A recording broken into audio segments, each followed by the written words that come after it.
Hello, magandang araw. Ito na naman ako, mag-bake na naman. At dahil ako ay full-time mom, naisip ko na naman mag-bake. So ito, gumawa ako ng tinapay. Ito nga pala ay sweet dough kasi gagawa tayo ng ating coffee bun. So ngayon kailangan natin ng butter. I-cream natin siya, kailangan room temp lang para madali nating mahalo. Kasi ako nagkamali ako dito, hindi ko kagad na ilabas yung butter, so medyo natagalan ako ng pag-cream nito. After po natin yan ma-cream, lalagyan natin yan siya ng powdered sugar. Para medyo tumamis lang siya ng konti. Yan, ganyan. So pag ganyan na yung consistency niyan, pwede mo na yan ilagay yung powdered sugar. Tapos yun lang, napaka-easy, diba? O, tapos ganyan. Ganyan pala, in-strain ko nga pala. Kasi, para mahiwalay yung mga buo-buo. Para smooth lang po yung ating, pagpapipe mamaya. Yan. Para mahiwalay yung mga buo. Tapos, ayan, haluin na natin. After nyan, pagka naghalo-halo ka nyan, sigurado ko, yung mga katikim nito, ulala sa piling mo ang kakain nito. So, ayan na, ganyan na itsura niya pag halong-halo na. Tapos, kapag ganyan na, ang ilalagay na naman natin ay 2 pieces ng egg. Hindi ko pala, nakat ko pala yung video. So, isang egg lang yung na-videohan ko, pero 2 pirasong itlog talaga yung kailangan natin dyan.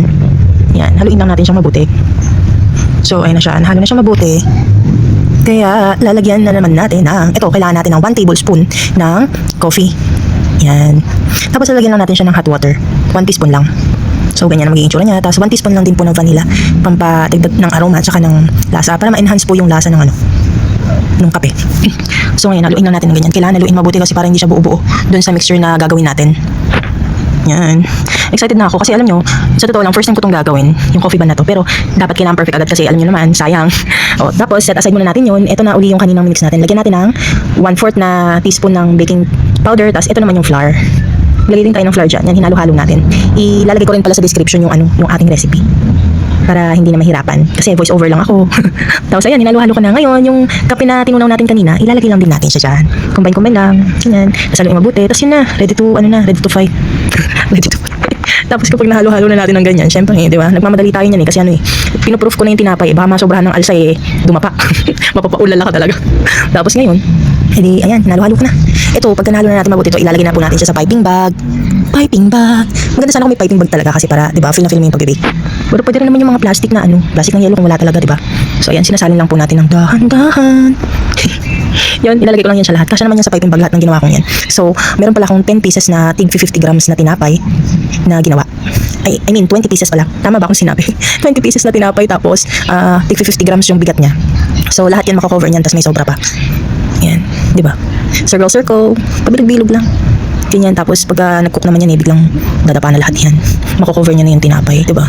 Dahan-dahan ka lang, i-feel mo lang pagka nag-bake ka para mawala-wala ng konti yung stress mo, lalo na pag sa bahay. Alam mo naman, pag sa bahay nakakapagod kasi ang daming ginagawa, laba, luto, linis, ganyan, may baby na nakasapit. So, ganun talaga. Bali, ito, tatapusin mo lang lahat, i-cover mo lang siya, same process lang. Tapos ayun, i-bake mo lang din yan siya. Mamaya isusulat ko po dun sa kung ilang degrees at kano po siya katagal i-bake.